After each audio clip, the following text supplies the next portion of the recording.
Devant le grand jury d'RFM ce dimanche, Maître El Hadj Diouf, président du PTP, le Parti des travailleurs et du peuple. Il est l'invité de Babacar Fall. Plusieurs sujets. L'affaire Agibou Soumaré, la judiciarisation de l'espace politique, son audition devant le Conseil de discipline de l'Ordre des avocats, la présidentielle de février 2024, le troisième mandat et plusieurs autres sujets. Participez à l'émission en posant vos questions sur les réseaux sociaux avec le hashtag Grand Jury RFM. Maître El Hadj Diouf face à Babacar Fall, le Grand Jury dimanche 11h10 sur RFM. Bonjour à tous, bon dimanche, jour du Seigneur, jour de Ziara Générale à Tivaouane. Bienvenue dans ce nouveau numéro du Grand Jury de RFM. On l'a fait, le Sénégal réalise un quadruplé historique. L'équipe nationale de football des moins de 20 ans a remporté hier la CAN en Égypte, victoire face à la Gambie 2-0.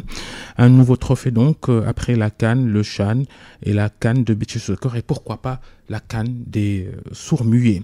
Le Sénégal plus que jamais sur le toit de l'Afrique du foot, mais le Sénégal politique, lui, continue d'inquiéter. Nouvelle semaine agitée en vue. On va en parler dans cette émission. Bonjour, Maître El Hadj Diouf. Bonjour, leader donc du PTP, parti politique allié du président de la République. Merci d'avoir répondu à notre invitation. Je vous en prie, Babacar. C'est avec plaisir que je réponds à cette invitation. Comme vous le savez, Grand Jury, c'est maintenant une place privilégiée dans l'espace médiatique sénégalais. Donc c'est avec plaisir et honneur que je réponds à votre invitation. Vendredi, vous étiez à la levée du corps de feu votre confrère Ousmane Seye, décédé brutalement la veille. Quel souvenir, El Hadj Diouf, quel souvenir garderez-vous de lui, Ousmane Seye? Vous me permettez d'abord de saluer l'ensemble du peuple sénégalais, chrétien comme musulman. Vous avez vu que les chrétiens ont démarré leur carême. C'est un peuple profondément croyant, le peuple sénégalais. Aujourd'hui, c'est la ziara de Tivaouane. C'est de Hadj Malick Sy. Vous me permettrez de penser et de saluer aussi mon ami, le khalife général de Tidiane, Seigne Baye Sy Mansour, de saluer son épouse Adjaratou Aïda Sy, sœur de Maodo aussi, d'Abdelaziz Dabakh. Il y a Sophie Sy, son Lalla, son Mentou, Seigne Mansour Sy. C'est une famille que je connais très bien. Donc, félicitations. Et nous sortons aussi de notre propre ziara, la ziara de Seigne Moustapha Sarr, notre homonyme, l'homonyme de mon homonyme, mon oncle El Hadj Moustapha Diouf, ingénieur agronome, fonctionnaire des Nations Unies, à la retraite. C'est ça notre peuple, c'est ça le peuple sénégalais, un peuple profondément croyant. Vous me permettrez ainsi de parler d'un homme qui m'est très cher et qui vient de nous quitter. Un avocat émérite, extrêmement brillant, qui a fait ses preuves partout dans le monde. Je veux dire Maître Ousmane Seye, un homme politique engagé, courageux, honnête, mais un homme de consensus, qui sait faire preuve de dépassement. C'est aussi un cousin, parce que c'est le cousin de mon cousin, l'ancien doyen des juges, Mao Sémou Diouf. Et leurs mamans ont le même papa et la même maman. Et Mao, nous avons le même grand-père.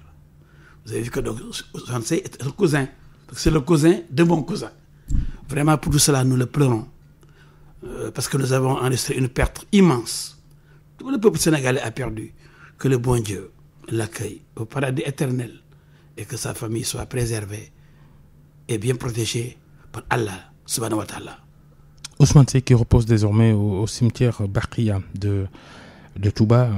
Il était entré au barreau il y a près de 40 ans. Vous aussi avez une longue carrière d'avocat. Vous avez été d'ailleurs convoqué et entendu par le conseil de discipline de l'ordre des avocats. C'était il y a quelques jours. Ça doit être la première fois de votre carrière? C'est arrivé souvent. La troisième fois. La troisième ou la fois. quatrième fois. Ouais. Mais personne n'en parlait parce que c'est interne. Mais cette fois-ci, vous savez, c'est un pays complètement déréglé. Nous sommes l'ordre des avocats. Ça ne concerne pas les autres.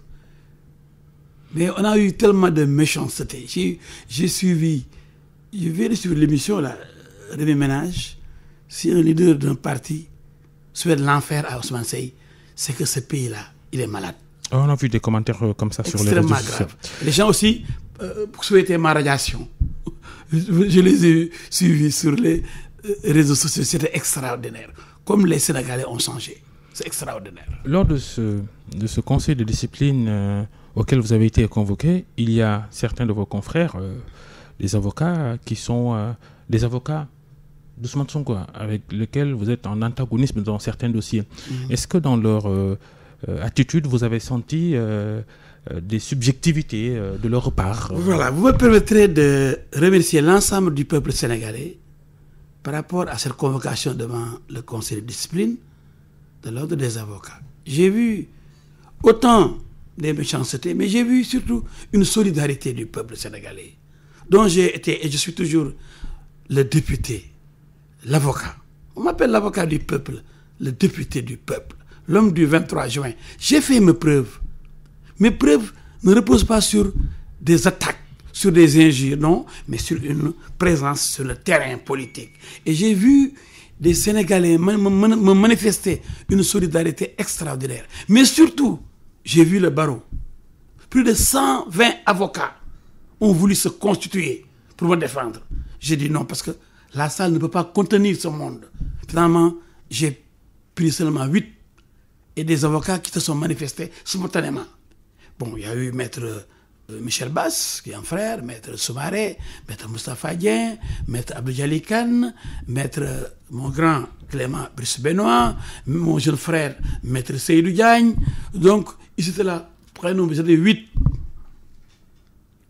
Alors, il fallait les voir déterminés dans la défense de El Hadji Diouf. Mais, celui que je retiens, et qui a montré le sens de l'amitié, c'est Maître Ciré Clédor Ly. Il m'a envoyé des messages auxquels je n'ai pas répondu parce que je ne voulais pas qu'il vienne. Il était à Nouakchott. Il n'avait pas d'avion. Je voulais le dispenser parce que je connais son cœur. Je connais son attachement à ma personne. On est très liés. Il voulait coûte que coûte venir. Il a fait des mains et des pieds, remuer ciel et terre pour avoir un avion. Il n'y avait pas d'avion pour venir.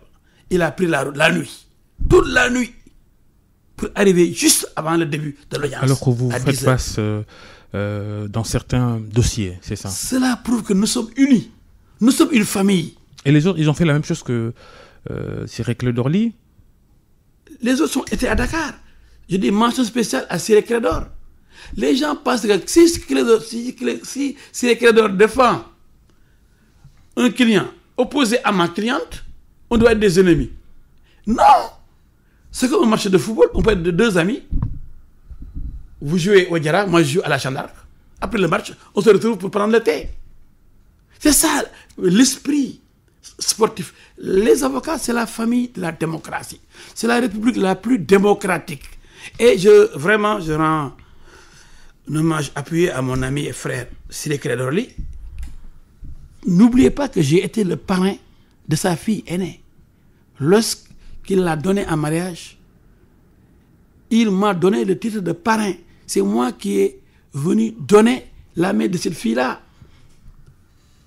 C'est moi qui suis venu donner la main de cette fille-là. Aucun autre commentaire sur le comportement des autres avocats? Ils ont été magnifiques. On a voulu nous diviser en pensant qu'il y a des avocats de celui-là ou de celui-ci. Les avocats sont supérieurs à tout le monde. Quiconque a des problèmes fait recours à un avocat. Donc un avocat ne doit pas être un valet. Il doit pas être à la disposition d'un leader politique ou d'un chef religieux ou d'un milliardaire. Un avocat, il est au-dessus du milliardaire et de tout le monde parce que tout le monde a besoin de lui quand il a un problème. Vous avez quand même écopé d'une suspension de 8 mois avec sursis. Oui. Il vous est donc reproché de vous prononcer régulièrement sur des dossiers pendants, notamment celui de l'affaire Suite Boti, dans laquelle vous êtes avocat de l'accusatrice d'Ousmane Sonko, la jeune masseuse Adji Sarr. Alors comment avez-vous réagi à la sanction? Non, de toute façon, La sanction, c'est la sanction, c'est interne. J'ai dit, je n'ai pas à la commenter. Ça, je vous ai dit que je suis passé plusieurs fois devant le conseil de discipline. Personne ne l'a su. Même cette fois, personne ne devait le savoir. C'est interne. C'est notre fonctionnement interne. On s'explique. Quiconque poursuivi est présumé innocent. Ça change quelque chose même en matière pénale, vous avez vu, même en matière criminelle, lorsque vous êtes poursuivi, vous êtes présumé innocent. 8 mois de suspension avec sursis, est-ce que ça va changer votre posture reconnue jusque-là de vous prononcer librement sur des questions publiques? Non, je suis un leader public. Je me prononce sur les questions publiques. Je ne me prononce pas sur les dossiers en cours. Là, je m'expose. J'ai toujours dit dans mes conférences de presse que je ne m'intéressais pas au dossier ni au secret de l'instruction. Ça ne m'a jamais intéressé. Les gens pensent que je parlais trop. Je vais continuer à parler trop. Personne ne peut m'empêcher de parler trop. Je vais parler trop jusqu'à être président de la République. J'ai parlé trop pour être ministre. J'ai parlé trop pour être député. J'ai fait 10 ans de député, 10 ans à l'hémicycle pour haranguer les députés, pour haranguer les foules dans les meetings. Qui peut empêcher M. El Hadji Diouf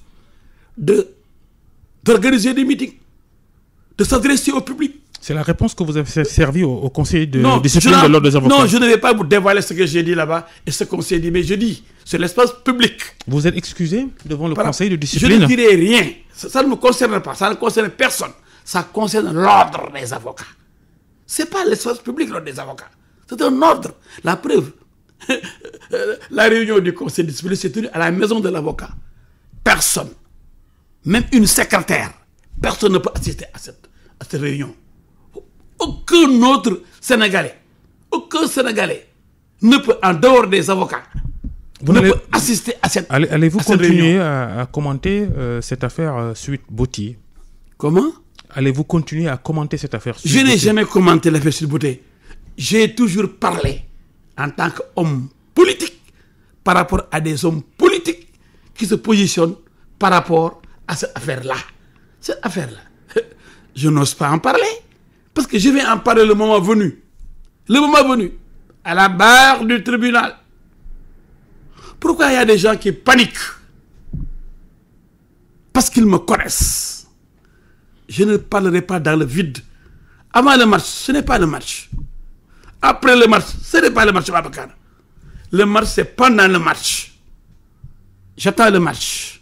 Vous vous accrochez à votre boubou de politique pour vous permettre ces commentaires sur ces affaires dites politico-judiciaires. J'ai jamais fait de commentaires sur des affaires judiciaires en cours. Non, j'ai pas donné des choses, dévoilé des secrets. Non, je connais, j'ai fait 34 ans de bar. Depuis 1989, je suis admis au barreau du Sénégal. Mais vous ne pouvez pas faire plus de presque 35 ans dans un corps sans maîtriser les textes qui régissent ce corps. Mais je n'ai pas tué Babacar. Je n'ai pas volé de l'argent d'un client. Je n'ai pas vendu un dossier. Moi, j'ai une haute mission, une haute idée de ma profession d'avocat. Le métier d'avocat et la casquette de politique, Maître Ousmane Sey, qu'on évoquait tout à l'heure. Oui. A été avocat, mais aussi homme politique leader de parti. Comme vous l'êtes. Oui. Et vous partagez d'ailleurs le même camp. La majorité. Le camp Macky Sall, accusé de trop en faire dans le traitement réservé à l'opposition, arrestation, détentions à la police, emprisonnement. Le cas Hadjibou Soumaré, l'ancien Premier ministre qui avait d'ailleurs remplacé Macky Sall à la primature, a été retenu 24 heures à la police et présenté au procureur, qui l'a ensuite placé sous contrôle judiciaire après l'avoir inculpé pour diffusion de fausses nouvelles et diffamation. Cheikh Hadjibou Soumaré avait, le 4 mars dernier, écrit une lettre ouverte au chef de l'État dans laquelle il pose des questions à Macky Sall en ces termes. Avez-vous donné récemment de l'argent à une personnalité politique française? Dans l'affirmative, est-ce un montant de 12 millions d'euros, soit environ 7,9 milliards de francs CFA?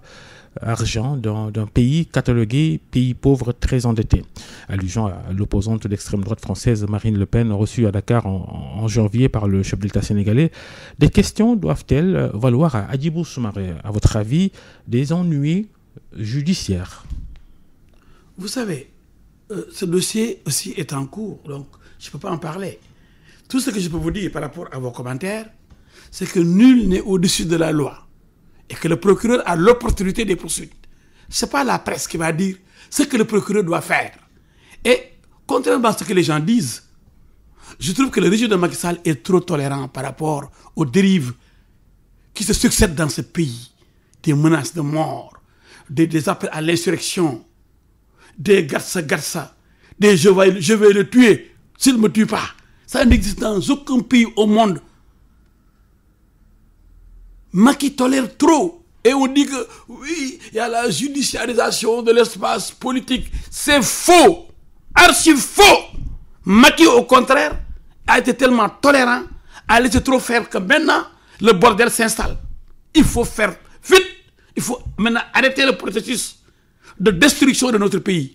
Les mouvements salafistes sont à côté. Le Mali est là, le Burkina Faso. Et nous avons le pétrole et le gaz. Ils lorgnent aujourd'hui le Sénégal. Le Sénégal, c'est aujourd'hui la cible, la vraie cible de ces bandits qui se réclament, qui s'autoproclament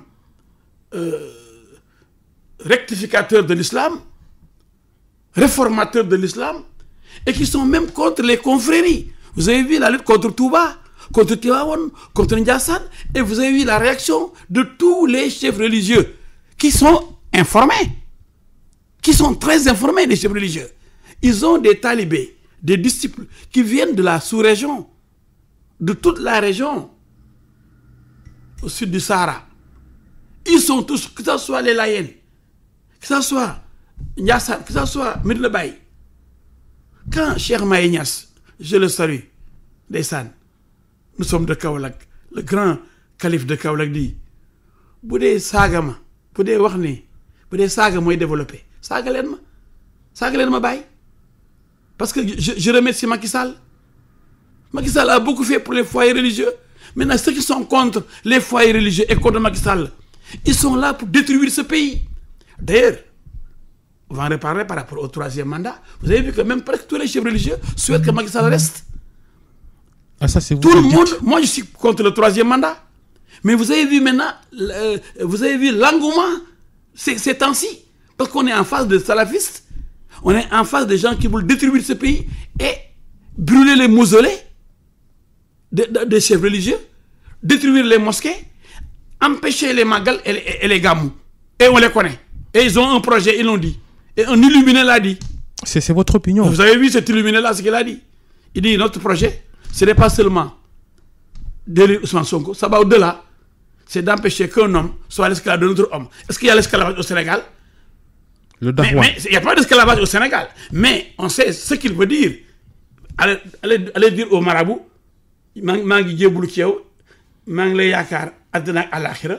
c'est ça qu'ils veulent bannir, qu'il n'y ait plus de marabouts. Et comme ça, comme au Nigeria et Boko Haram, c'est des gens dangereux. Et j'appelle les Sénégalais à faire attention à ces soi-disant politiciens révolutionnaires qui sont des éléments armés, des salafistes, des tueurs, des criminels qui sont bien installés au Mali et au Burkina Faso.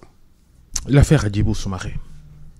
Oui. Est-ce que quand un homme politique pose des questions comme il l'a fait, ça vaut la peine d'amener ce dossier devant la justice?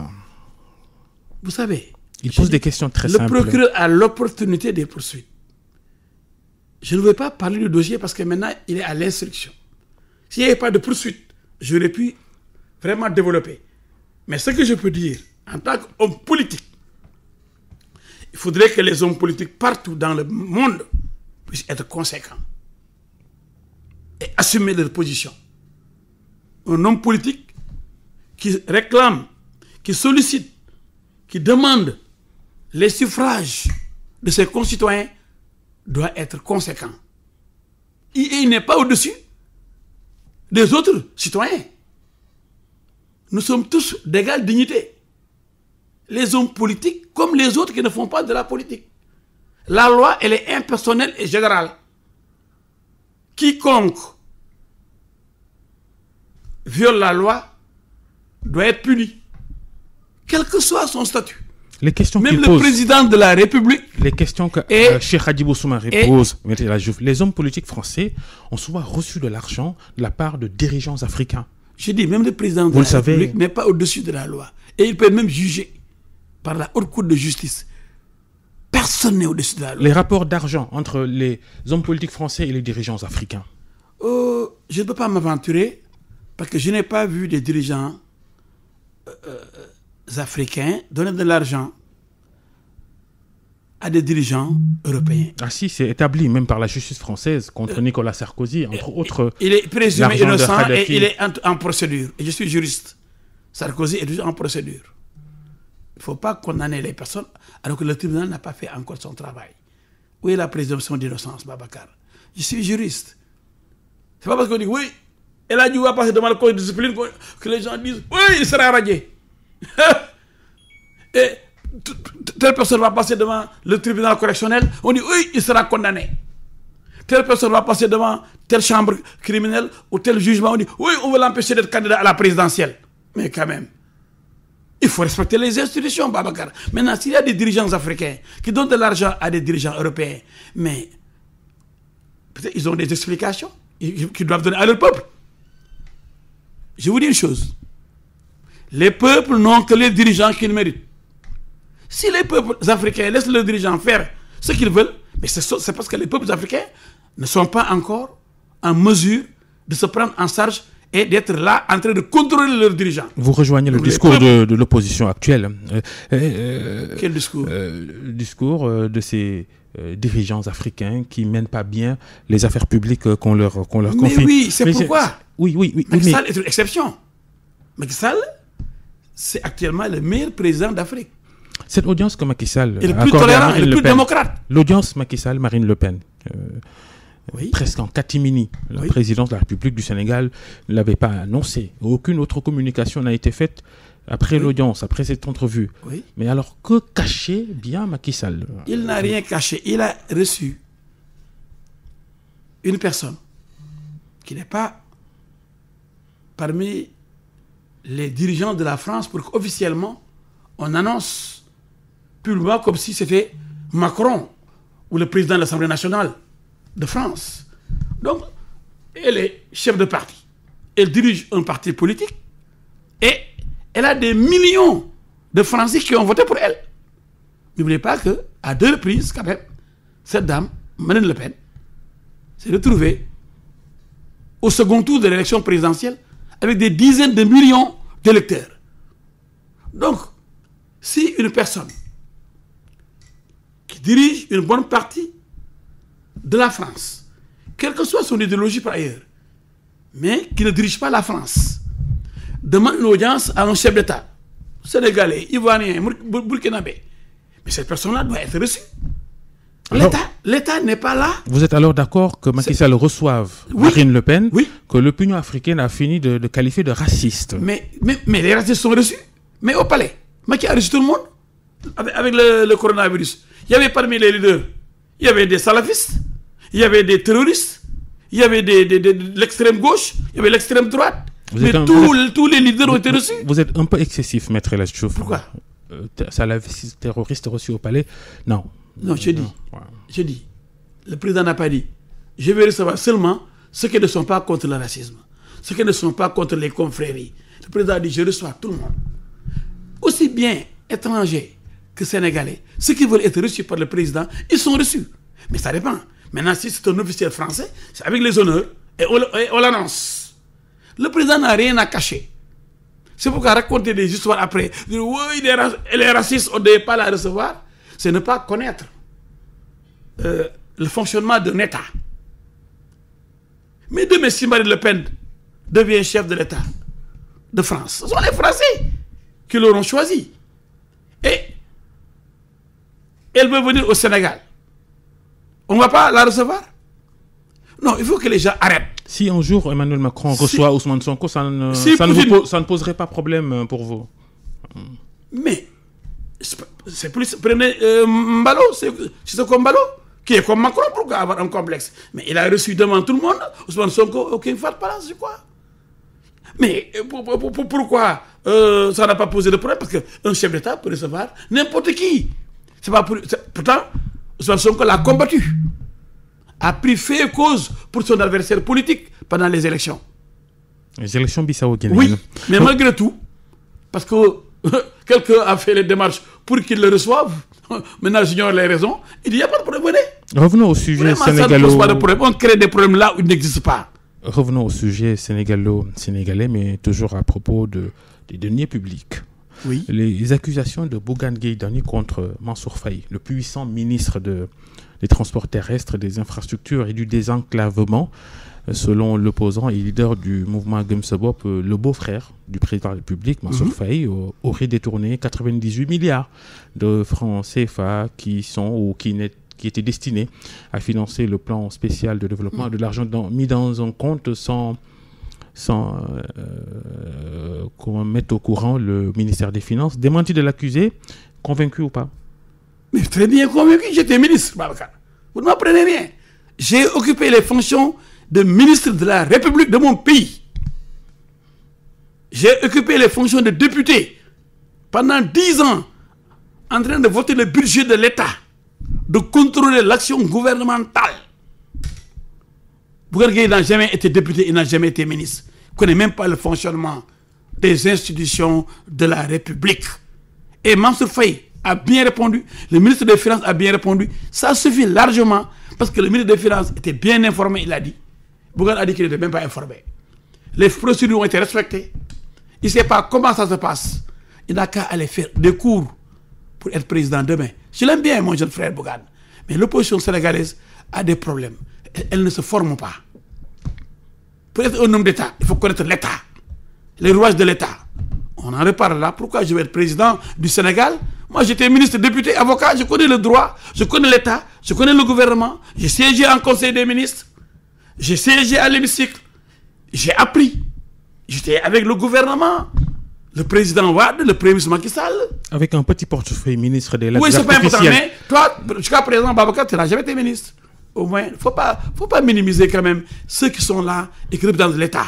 Un peu de respect pour la fonction ministérielle. Il y a aussi ce procès prévu jeudi entre Ousmane Sonko et le ministre du Tourisme, Mame Mbaye Niang, accusé par le leader de PASTEF d'avoir été épinglé pour détournement de deniers publics, l'argent qui était prévu pour financer la construction des domaines agricoles communautaires. Oui. Votre commentaire de politique? Quel commentaire? C'est un dossier en cours, comme je dis. Je n'ai pas donné un mot, mais ce que je dis par rapport aux appels, ça, c'est pas le dossier. Mais pour un dossier, Babacar, comme tout autre dossier simple, de diffamation, je crois, d'injures, de division de fausses nouvelles, mais comme tous les autres dossiers de crimes, de vol, d'escroquerie, de recel, mais on va devant le tribunal, et le tribunal le juge. Il faut, et c'est extrêmement grave dans ce pays, il faut respecter les institutions judiciaires. Maintenant, il y a une catégorie d'hommes politiques qui s'attaquent en permanence à l'institution judiciaire, qui expose les magistrats, qui insulte les magistrats, qui menace les magistrats. Et ça, c'est du jamais vu. Depuis Senghor jusqu'à Macky Sall, pour dire que vraiment Macky est trop tolérant, qu'il y a trop de démocratie. Et trop de démocratie tue la démocratie. Et c'est des gens qui sont venus pour déstabiliser le Sénégal, en commençant par désacraliser les institutions, décrédibiliser les institutions, notamment la justice. La justice, c'est le dernier rempart de la démocratie. Sans justice, mais c'est ce qu'ils veulent. Quoi? La guerre civile, comme ils l'ont dit. J'ai vu ici, j'ai enregistré à Basfal. Extrêmement grave. Appel à la guerre civile. D'autres disent maintenant, c'est Gatsa maintenant, les rues, les communes, on se prépare par quartier. La justice, qu'est-ce que ça veut dire ça? La justice, le débat est... J'ai aimé. Le débat est public sur la justice, l'indépendance des magistrats. Mais les magistrats... L'affiliation du parquet au ministère de la Justice. Ça, c'est une conception, même en France. Le parquet est lié. Donc, au ministère, à la chancellerie. Dans beaucoup de pays. Mais vous dites que en France, il n'y a pas de justice. Là, on prend des présidents, on les arrête. Parce que pourtant, il y a un lien ombilical entre le parquet de Paris et le garde des Sceaux, le ministre de la Justice. Même le ministre de la Justice de Paris a été inculpé. Alors qu'il est ministre de la Justice, patron du parquet de Paris, notre confrère avocat, ministre de la Justice, a été inculpé. On n'est pas prêt Il y a même eu une perquisition dans son cabinet. On n'est pas prêt de voir ces scénarios dans ce pays. Vous êtes d'accord? C'est pour dire que le fait de faire dépendre le parquet du ministère de la Justice ne signifie pas forcément une violation de l'indépendance de la justice. Parce que les procureurs ne jugent pas. Je vous ai dit que le patron des procureurs de Paris, le ministre de la Justice, a été inculpé. Il y avait une perquisition dans son cabinet. Vous le savez. L'actuel ministre de la Justice. Oui, avec Dupond-Moretti. Qui est avocat, j'ai plaidé avec lui dans le dossier du bateau Le Joola, à Paris. Donc je le connais très bien. Pourtant, patron, bien qu'il soit patron de la justice en France, il fait l'objet d'une inculpation par les juges qui sont indépendants. Mais le parquet n'est pas indépendant. Ça c'est le fonctionnement normal. D'ailleurs, dans mon programme, en tant que PTP, je supprime le ministère de la Justice. Et je l'ai dit, c'est dans mon programme. Alors, pour éviter d'ailleurs ces commentaires. On reste dans le registre de... semer une confusion. On reste dans le registre de l'argent public et les suspicions autour de sa gestion sous Macky Sall. Marine Le Pen, son audience. Donc il y a de l'argent public donné à Marine Le Pen. L'argent public. Vous avez la preuve. Et les suspicions vous voulez être autour entendu, vous aussi, vous avez la preuve. Gestion. Non, laissez-moi poser la question. La question, elle est claire. Oui. J'ai dit l'argent public et les suspicions autour de sa gestion. L'audience que Macky Sall a accordée à Marine Le Pen. Et ce que Cheikh Hadjibou Soumaré en a dit. Les 98 milliards du ministère de Mansour Faye sont démentis. Les 1000 milliards de la lutte contre le Covid-19, le Prodac, l'affaire des 94 milliards, l'octroi de la licence pétrole à Franck Timis, entre autres exemples. Ça fait trop de dossiers. Rien que du vent. On vend du vent. On vous vend du vent. 94 milliards, on a demandé la preuve. Vous, en tant que journaliste, on vous a rapporté la preuve. Les 94 milliards de Mamour Diallo, vous avez vu là où ils sont logés? Dans quel compte bancaire? Pourtant, quelqu'un avait dit à la place de l'Obélisque, j'ai le compte bancaire, j'ai le numéro du compte, je connais la banque, le premier virement de 46 milliards. Jusqu'à présent, j'ai dit à cette presse, si elle est vraiment courageuse, qu'elle lui réclame la preuve. Mais il y a beaucoup de journalistes qui n'osent pas lui réclamer la preuve. Parce qu'il n'y a pas de preuve. La preuve, ce dossier n'existe plus. On invente 94 milliards. Aujourd'hui, 98 milliards sont logés dans un compte selon quelqu'un. Et des réponses très claires ont été apportées. On n'a pas détourné de l'argent. Le ministre des Finances a apporté un démenti cinglant. Comme le ministre aussi, Mansour Faye. Mais qu'est-ce que voulez-vous? Donc on se fonde sur des rumeurs. Sur l'histoire de Djamosama 400 000 francs, on accuse l'enfant d'autrui, Aliou Sall. Des mensonges extrêmement graves.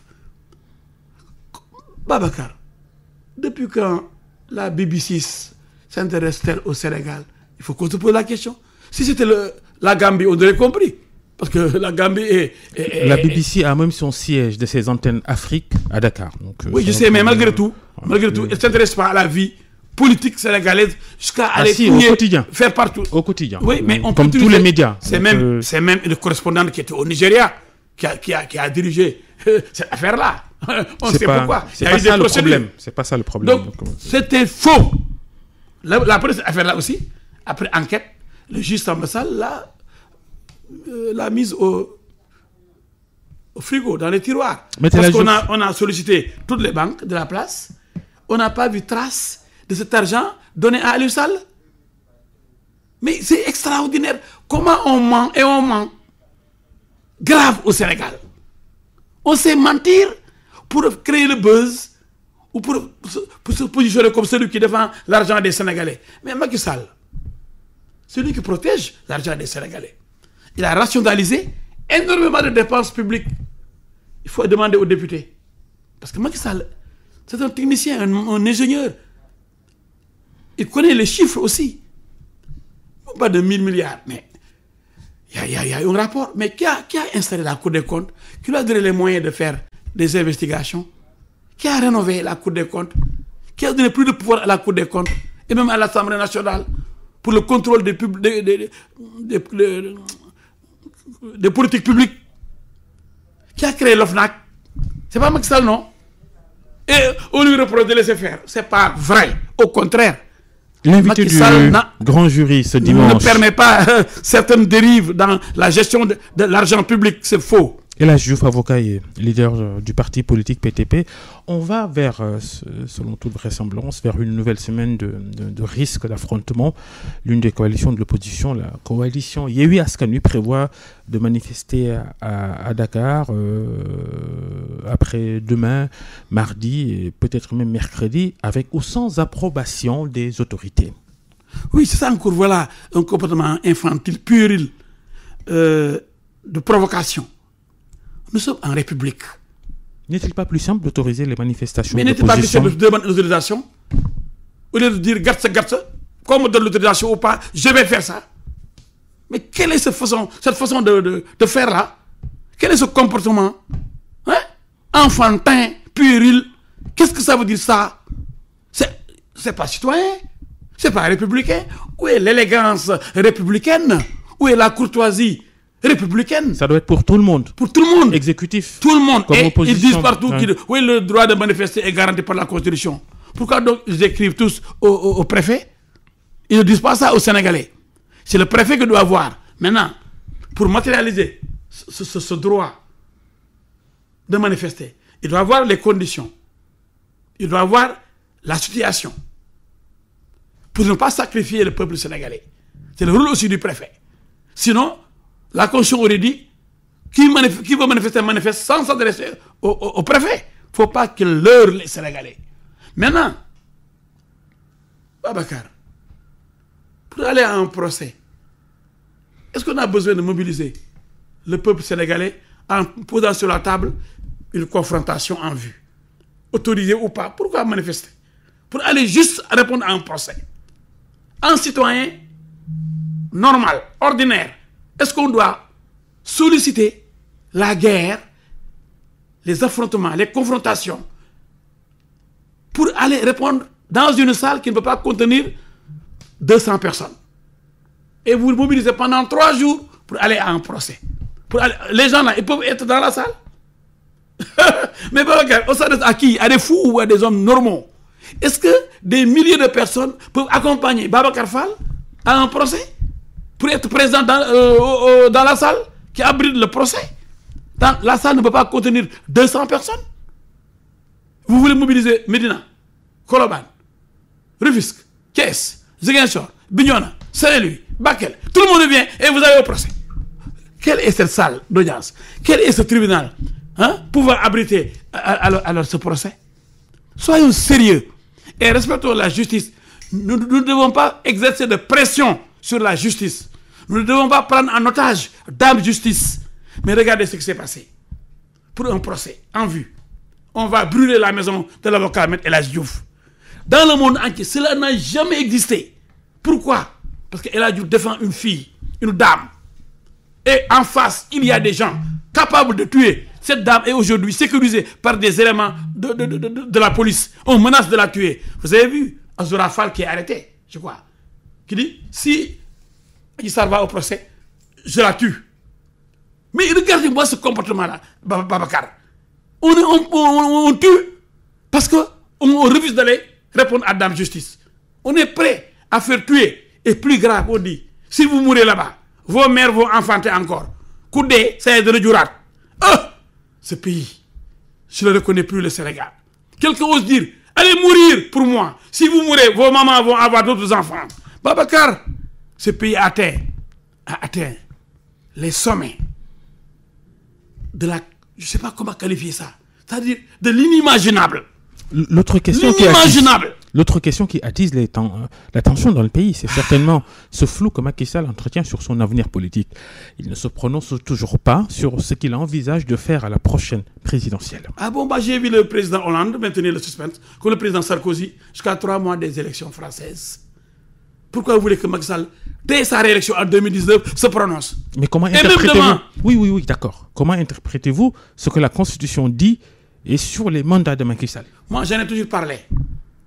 J'ai toujours dit, selon ma position, ce que je pense en tant que juriste, les positions peuvent varier, que personne ne peut faire plus de 2 mandats consécutifs.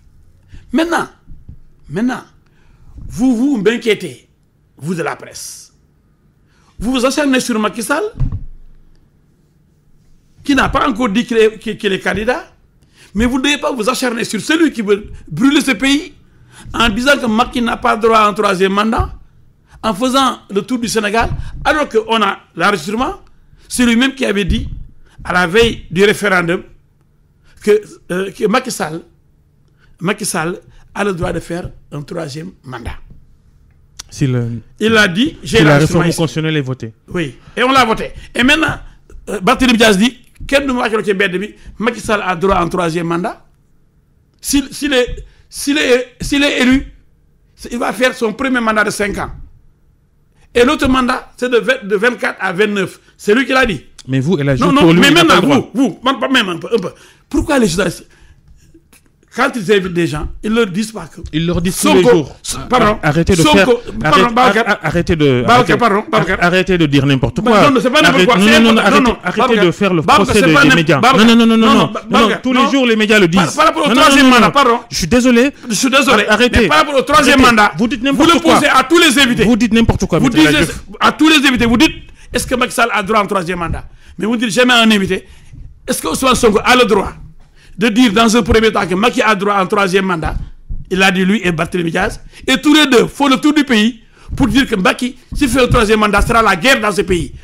Qu'est-ce que c'est cette contradiction? Est-ce que vous les Sénégalais, vous les invités de différentes émissions, est-ce que vous cautionnez ce comportement de Ousmane Sonko, ce comportement de Barthélémy Dias, qui ont dit devant tout le monde que Macky a droit à un 3e mandat et qui disent que si Macky veut un 3e mandat, ce sera la guerre civile dans ce pays?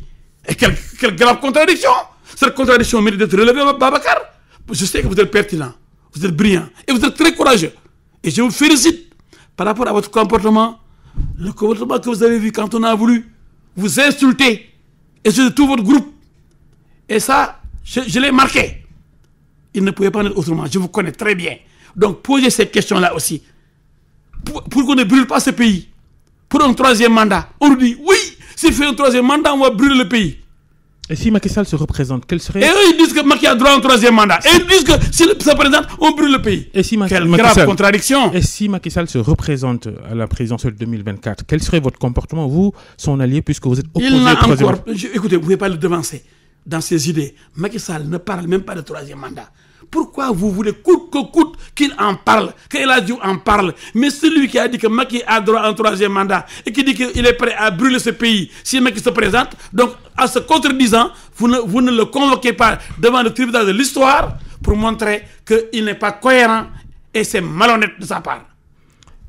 On parle un peu social avec vous, Maître El Hadji Diouf, candidat déclaré à la prochaine présidentielle. Les loyers. Vous, le professionnel du droit, l'application des dernières baisses décidées par décret par le président de la République sera-t-elle possible? C'est possible, c'est même actuellement exécuté. Mais je ne suis pas d'accord. Vous savez, j'ai été le président de la commission de l'urbanisme, de l'habitat de l'Assemblée nationale, des infrastructures et des transports. Avec comme président Mamoudou Seck, président de l'Assemblée nationale. Nous avons travaillé. J'ai installé la commission qui devait s'occuper des questions de loyer avec Feu Ibader Thiam, avec Moussa Sow Walalde, avec d'autres députés très engagés, surtout Ablaye Sène, l'ingénieur Ablaye Sène, ancien président du conseil régional de Fatick. Vous savez, la proposition moi que j'ai faite, Babacar, aurait réglé tous les problèmes des locataires. On dit Médina, vous savez, il y a un décret qui dit dans chaque quartier, pour chaque quartier, le mètre carré vaut tant. Donc, point E, Fann Résidence, Almadies, c'est différent de Colobane, Médina, Figmich, Ben Barak. Un peu stigmatisant, mais bon. Non, je dis c'est différent par rapport au mètre carré. C'est fixé par la loi. Ça, on n'y peut rien. On est d'accord? Maintenant, quiconque construit aux Almadies, à Fann Résidence, au point E, un immeuble, on dit appartement 3 pièces, 500 000, 2 pièces, 350 000, studio, peut-être 200 000. On vient, on dit Colobane, Médina, appartement 3 pièces, 250 000 ou 300 000, 2 pièces, 150 000, studio 100 000. On dit Maris, appartement 3 pièces, salon 300 000, 2 pièces, 200 000. On dit villa, 2 pièces, salon 300 000, 3 pièces, salon 400 000. Almadies, 3 pièces, salon, villa 600 000, 4 pièces, salon 700 000 villas, 6 appartements 500 000. Si on faisait ça, mais on aurait déjà une idée. Tu vas prendre un appartement dans un quartier déterminé, selon tes moyens. On sait que ça, c'est un quartier bourgeois. Si vous allez même à Abidjan, vous allez à Deux Plateaux, Cocody, ça c'est les bourgeois. C'est pas Treichville. Vous allez à Paris. Mais vous êtes au 16e arrondissement, au 7e. Mais ça c'est les bourgeois. Mais si vous allez au 18e, vous allez à Barbès. À Château-Rouge. Oui. Vous allez à Marca des Poissonniers. Hein? Vous allez au débit. Rue Mira, rue Polonceau. Mais c'est presque la banlieue, juste avant la banlieue. Si vous allez à Ruelle Malmaison, vous allez visiter le PEC, ou vous allez ailleurs. C'est différent. Donc il faut qu'on accepte cela. Moi, c'est la solution radicale. Malheureusement, je ne suis pas suivi jusqu'à présent, mais les jours où je prendrai le pouvoir, Babacar, je vous rassure que je vais organiser.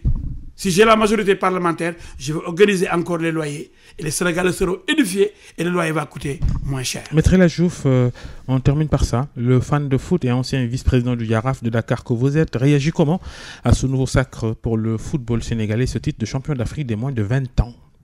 Ancien vice-président et ancien président du Jaraaf. N'oubliez pas que j'ai été élu président du Jaraaf à l'unanimité, dans une salle debout, par acclamation, à la salle des princes du Terroubi. Bon, après, c'est Chersek qui a pris le pouvoir. Oui, parce que je ne voulais pas me battre pour des combats d'arrière-garde, comme si je gagnais quelque chose avec le Jaraaf. Alors c'est moi qui donnais mes millions au Jaraaf. C'est moi qui payais les joueurs. C'est moi qui payais l'entraîneur. C'est moi qui dépensais mon argent. Donc quand j'ai vu que quelqu'un, parce qu'on a dit qu'il est lébou, moi je ne suis pas lébou, vous prenez le Jaraaf et qu'il y a des vieux qui sont venus dire que non, le Jaraaf, que le lébou doit cogiter, j'ai dit, alors que j'ai gagné, j'ai dit, j'ai le club. Pendant 10 ans, pourtant, j'ai fait voyager le club à Tunis, à Bamako, partout en Afrique. Il nous reste une minute. On a gagné beaucoup de titres. Vous ne parlez pas encore des U20 sénégalais. Mais les U20, je les félicite. Je félicite l'équipe nationale A, l'équipe nationale locale, Chan, Big Soccer aussi, l'équipe nationale Big Soccer, et les cadets qui viendront plus, qui vont gagner, Inch'Allah. Parce que nous avons la baraka avec Macky Sall, avec Benno Bokk Yakaar, avec El Hadji Diouf. Et Macky Sall donne les moyens. Il n'y a plus de problème de prime. Mais c'est son rôle, c'est son travail. Il est élu pour ça. Il y a des présidents qui étaient là avant lui, qui n'ont pas investi comme lui, qui n'ont pas donné l'argent comme lui. Et on avait toujours des problèmes de prime, de motivation, de formation. Et Macky Sall a mis un stade de dernière génération, le stade Abdoulaye Wade. Vous avez vu Arena aussi, pour le basket. Donc il y a aujourd'hui un vent de renouveau, d'émergence, voilà, avec le président de l'Union africaine, qui était au-dessus de l'Afrique, tous les clubs sénégalais, enfin pas les clubs, l'équipe nationale, les équipes nationales, au-dessus de l'Afrique, le président du Sénégal au-dessus de l'Afrique, le Sénégal sur le toit de l'Afrique. Merci. Pour que vive le Sénégal. El Hadji Diouf, et que se développe ce Sénégal. Avocat. Au grand bonheur. Leader du parti politique PTP, notre invité devant le grand jury ce dimanche. Restez avec nous, les programmes continuent. Merci à Abdou qui était à la régie. Bonne fin de week-end à tous.